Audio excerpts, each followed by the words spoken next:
Actually, tawag hagit sa Tagalog, yawa. Hinahamon. Kung hinahamon nila tayo na they will, you know, like, gather, they will congregate to make a demonstration, then we will also accept the challenge.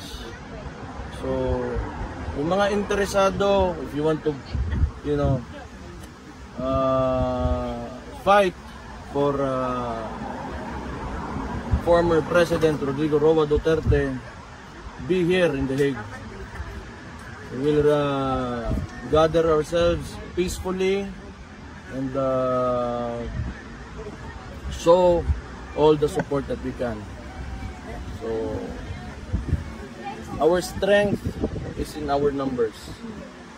Mayor, ano na lang po, mensahe po sa mga kababayan nating mga Pilipino buong mundo na patuloy na nagmamahal sa pamilyang Duterte, sa inyo po Mayor at sa mga kababayan natin sa Davao. Okay,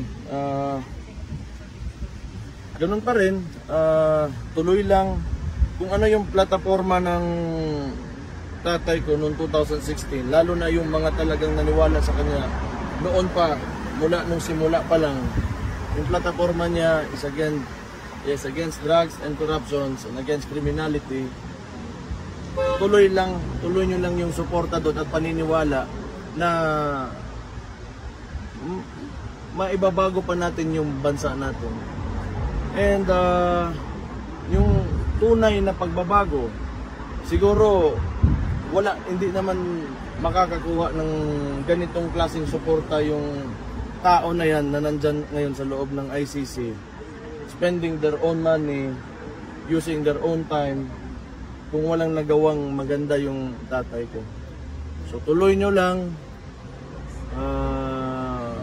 paglalabas yan, okay, nandyan yung kapatid ko, if she will